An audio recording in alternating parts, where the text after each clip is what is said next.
komunis hilang, dia masuk.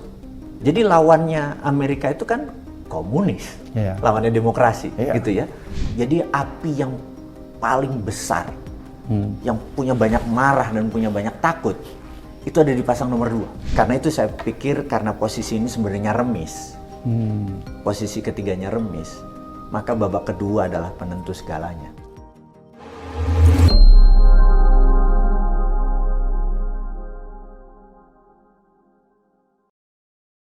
Oleh karena itu, bisa nggak sedikit saya katakan begini, Mr. Bosman, tolong saya diluruskan. Kelihatannya saya agak tidak sepakat kalau misalnya Amerika tidak akan mungkin ke paslon 3. Karena tadi Anda katakan bahwa beda ideologi, sosialis dengan kapitalis. Gitu. Tapi apakah dalam keadaan-keadaan tertentu, dalam kepentingan-kepentingan tertentu, dia bisa saja bersatu? Karena dia lihat begini, misalnya paslon 3 ini masih bisa diharapkan menyelamatkan demokrasi dan HAM. Sehingga mau tidak mau dia masih bisa memilih-milih nih antara 3 dan 1. Kalau pengalaman kita, pengalaman di dunia intelijen. Pengalaman di dunia intelijen, apa yang Amerika lakukan kita petakan di Argentina dulu dia lakukan apa, di Venezuela dia lakukan apa, segala macam, kan lama-lama kita tahu kebiasaannya Amerika. Bahwa dia pun sama sosialis. Di Venezuela itu sosialis. Demi komunis hilang, dia masuk. Jadi lawannya Amerika itu kan komunis, lawannya demokrasi, gitu ya. Atau kalau dia bukan negara komunis, otoritariannya yang dilawan, gitu ya.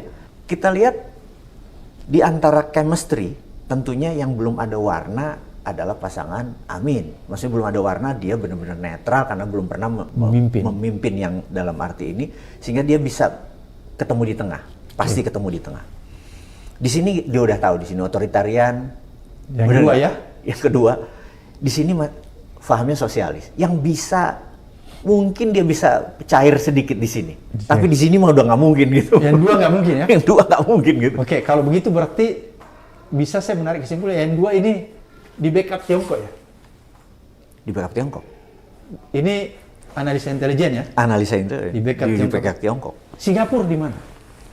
Singapura tuh sebenarnya kepentingannya adalah dia bisa ketiga-tiga ini? Dia bisa ketiga-tiganya. Yang penting stabil, itu yang diminta. Jadi dia bisa masuk infiltrasi, ketiganya adalah kalau lu nanti begini ya sama Singapura, kalau ini masih begini. Dan itu tidak merugikan. Jadi tidak merugikan bahwa Singapura untung besar. Enggak juga. Dia ingin Indonesia stabil. Jadi kalau ditanya miring kemana, dia akan miring yang menang kan? Bener nggak? Jadi Singapura ini main di semua kaki. Main di semua kaki. Jadi mungkin kalau ditanya besarnya mana, mungkin besar yang menang, yang bakal menang di mana di antara ketiganya yang punya instrumen bisa menang. Di situ dia tanam. Di nomor 2, gitu kan? Instrumen bisa menang. Instrumen ya. Iya. Walaupun instrumen itu instrumen yang bisa diperdebatkan ya. Instrumen itu walaupun harusnya tidak boleh dipakai. Iya. Makanya sudah bisa diperdebatkan. Bisa diperdebatkan gitu. Kalau begitu kita udah tahu nih pertanyaan netizen. Jadi nomor 1 dan nomor 3 ini bisa Amerika ada di situ. Betul. Tapi nomor 2, pasangan nomor 2 sudah jelas-jelas Tiongkok. Dan Tiongkok pun bisa di nomor 3. Tapi nggak mungkin di nomor 1? Nggak mungkin di nomor 1. Kalau Singapura bisa ketiga-tiganya? Bisa ketiga-tiganya. Kalau begitu, kalau menurut kacamata Bosman sebagai seorang intelijen itu kan nggak pernah pensiun nih. Jadi Mr. Bosman nggak bisa bilang, saya udah nggak di dunia intelijen. Dunia intelijen itu nggak pernah pensiun ya, nggak pernah mengenal pensiun. Jaringannya jalan terus. Kalau menurut Mr. Bosman, siapa yang kemungkinan besar akan memenangkan pertarungan ini dari ketiga ini? Karena ini kan pasti Mr. Bosman sudah merayap nih di bawah dunia intelijen. Jadi sejauh ini kita ngelihat sisi psikologinya. Ya, psikologi forensiknya. Iya, psikologi forensiknya. Yang tidak boleh kalah itu nomor 2. Itu psikologi forensiknya? Iya. Begitu dia menyatakan masuk, Prabowo Gibran tidak boleh kalah. Jadi api yang paling besar, yang punya banyak marah dan punya banyak takut, itu ada di pasang nomor 2. Jadi di situ ada amarah dan ketakutan? Yes. Jadi itulah yang membuat dia force-nya kuat untuk memenangkan. Ada insecurity-nya. Ini drive-nya besar. Kalau ini adalah yang pasang nomor 1, ini mewakili kegelisahan yang tidak mendapat porsi perhatian mereka selama 8 tahun.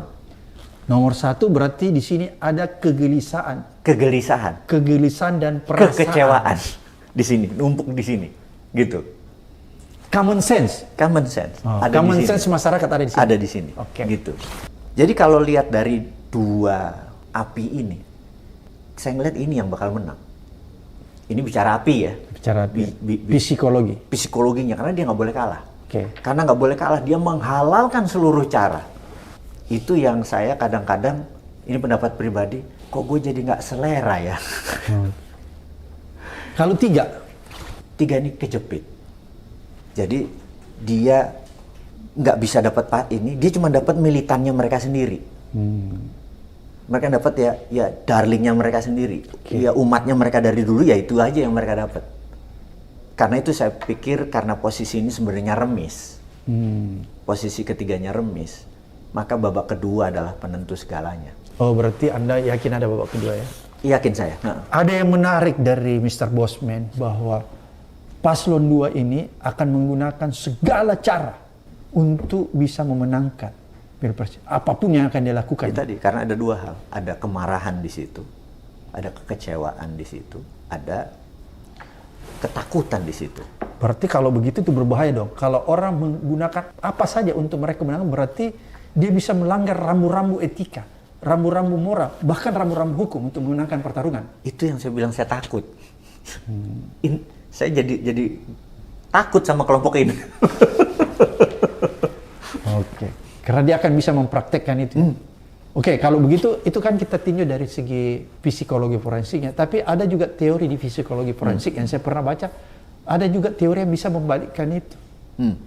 Bahwa ada kecenderungan misalnya orang yang sudah DNA-nya kalah. Iya. Oke ya, itu kalau baca buku itu ya, psikologi forensik. Ada orang yang punya DNA kalah. Itu dia masih memerlukan beberapa fase. Terus kalah baru nanti dia memasuki fase kemenangan. Iya. Kalau saya baca dari buku psikologi forensik, nomor 2 ini masih dalam fase kekalahan, belum memasuki fase kemenangan. Bagaimana teori yang saya baca, apa benar atau salah? Saya ada yang menarik nih ya. Sebenarnya agak sedikit berlawanan kayak tadi. Ada satu hal yang membuat saya ini bertanya sama banyak orang, keluarga di rumah, nanya sana sini. Saya ini gelisah. Udah hampir mungkin 3 bulan terakhir. Saya gelisah dan lagi nyetir mobil, lagi ngobrol segala macam. Saya selipkan. Pilih yang mana ini New Mind, gitu ya. Itu pribadi. Jadi saya merasa Old Mind itu sudah tidak akan membuat Indonesia menjadi negara berdaulat di tahun 2045 pada saat Indonesia 100 tahun merdeka gitu. Saya selalu gelisah gitu. Karena di teman-teman satu itu teman-teman agamis. Paslon 1 ya? Paslon 1. Terus saya ketemu sama teman-teman PKS, teman-teman bilang, lu lebar dikit lah ke nasionalis, kalau perlu ke kiri lah, ke sosialis, saya bilang gitu, supaya lu lebih lebar gitu ya. Sama, ini juga terlalu, ini gak ada agamisnya nih yang nomor 3 nih. Yang sosialis ini kurang merapat ke sini lah, kurang ke hijau gitu, saya pikir gitu. Ya kan, terlalu merah loh gitu. Kurang membangun chemistry ya? Iya, nah yang di tengah ini lucu nih, kan dia mengklaim nasionalis ya, mengklaim. Agak lucunya begini, jadi ada sebuah istilah applied psychology, psikologi terapan, yang namanya servo mechanism. Oke.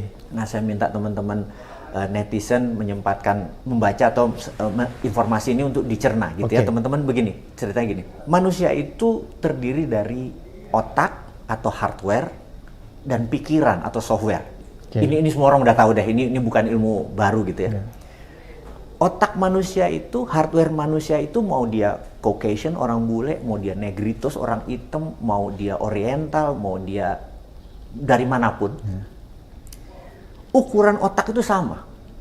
Panjang neuron saraf sama, volume otak sama, berat otak sama, nggak ada bedanya manusia satu dengan manusia yang lain. Selama disebut homo sapien kita sama. Bener ya? Sama. Lalu otak ini karena hardware, perlu software. Software itu namanya pikiran. Jadi yang membedakan manusia satu dengan manusia yang lain bukan otaknya, tapi pikirannya. Nah, pikirannya terbagi 2 lagi gitu. Pikiran atas sadar atau disebut conscious mind, dan pikiran bawah sadar atau subconscious mind. Pikiran bawah sadar, bukan alam bawah sadar ya, itu mah demit itu isinya. Demit itu. Ini pikiran bawah sadar. Nah, di dalam pikiran bawah sadar itu ada satu yang namanya habit Oke. atau kebiasaan. Kebiasaan itu apa? Kebiasaan itu adalah tindakan yang diulang-ulang jadi kebiasaan. Oke. Nah, kebiasaan ini ada kebiasaan baik, ada kebiasaan buruk. Oke. Ya, kita selesai. Nah, ada yang menarik. Kebiasaan ini kalau diteruskan, itu ada namanya servo mekanisme. Oke. Jadi, teman-teman, kita ulangi lagi. Tindakan yang diulang-ulang jadi kebiasaan, kebiasaan yang diulang-ulang jadi servo mekanisme. Saya mau menerangkan servo mekanisme dulu. Oke. Servo mekanisme ini kesannya semesta yang mengatur. Kalau kebiasaan itu kita yang mengatur. Contoh, yuk main tenis yuk, pada sholat, gitu ya. Janjian nih. Kita yang mengatur. Terus kita udah datang jam 7, dia datang setengah 8 atau jam 8. Karena dia berangkatnya telat. Oke. Jadi dia terlambat karena dia buat terlambat. Karena habit dia memang terlambat. Tapi kalau servo mekanisme ini kesannya semesta. Contoh semesta ini gini. Pesawat ke Surabaya dari Cengkareng jam 7. Kita udah datang jam 5.30. Harusnya nggak terlambat kan? Tapi pesawatnya take off jam 11. Itu namanya servo mekanisme. Karena dia udah servonya terlambat. Ini nanti ada hubungannya dengan kekalahan yang berturut-turut nih.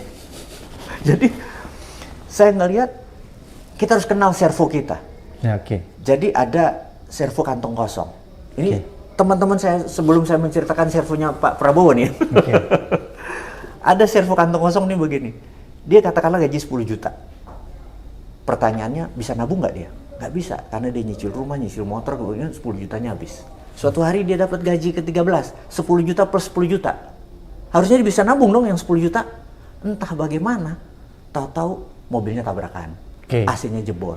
Jadi duit itu keluar lagi. Terus berjalan lagi 10 juta, duitnya habis lagi. Begitu dapat 10 juta plus 20 juta, harusnya bisa nabung. Ada aja mertua sakit lah, anak sakit lah. Jadi ada cara semesta untuk membuat kita tidak bisa nabung. Itu namanya servo kantong kosong. Gitu ya.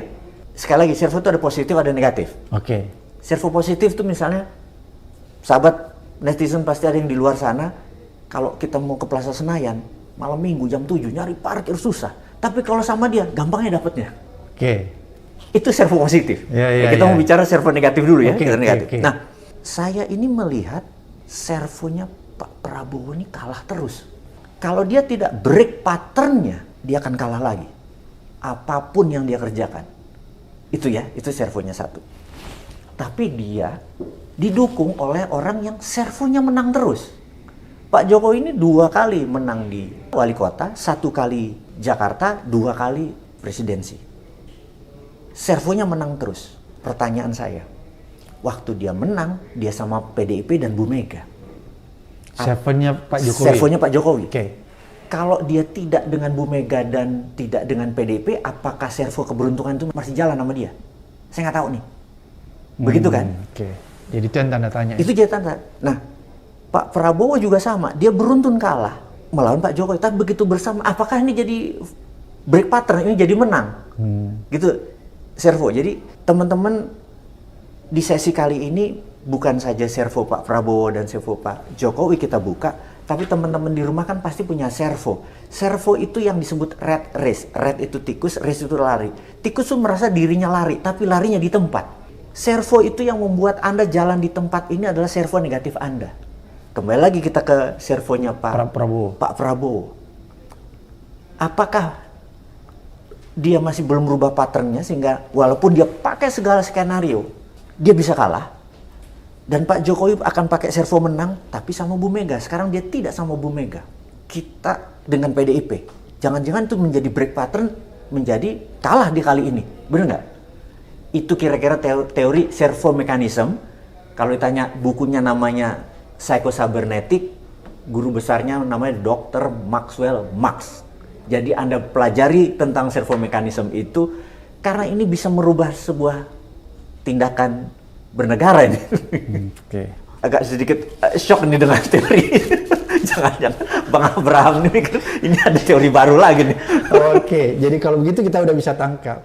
Terakhir, jadi Bung Bosman tetap berkesimpulan bahwa Tiongkok berada di belakang paslon nomor 2. Nomor 2. Itu kesimpulannya? Ya, jadi Tiongkok berada di nomor 2. Kalaupun main kaki kedua, dia mungkin akan di pasangan PDIP. Amerika tidak mungkin bersatu dengan otoritarian dan tidak mungkin bersatu dengan komunisme. Yang netral adalah nomor 1 atau pasangan Amin. Singapura. Singapura akan bermain di semuanya demi satu hal, negara stabil, ASEAN stabil. Jadi kalau ini merupakan ancaman, misalnya dengan ini tertentu, misalnya mendadak ini terlalu agamis, membuat ancaman buat Singapura, dia bisa memilih nomor 2 atau nomor 3. Oke, kesimpulannya bahwa ketiga negara ini nyata-nyata akan bermain di Pilpres 2024. Oh iya, kalau ditanya, ketiga negara ini adalah pemain yang sangat serius karena apa yang dilakukan selama 10 tahun terakhir itu bagi Amerika merugikan, bagi Tiongkok menguntungkan. Dia akan terus bermain di sini. Inilah saya harap pemerintah ke depan itu lebih berdaulat untuk tidak bergantung kepada ketiganya. Tiga negara itu siapa tuh? Singapura, Tiongkok. Tiongkok dan Amerika tidak bergantung, tapi kesejajaran. Equal ya? Equal. Jangan dependent gitu ya. Jangan didikte. Jangan didikte. Itu yang kita harapkan dari siapapun nanti yang menjadi pemimpin negara ini. Oke, terima kasih Bung Mr. Bosman telah mencerahkan kita nih dan membocorkan bocoran intelijen bahwa siapa-siapa yang bermain dan kemana mereka. Dan sudah nyata-nyata tadi apa yang sudah disampaikan. Dan ini luar biasa, informasi yang tidak akan mungkin kita dapatkan lagi.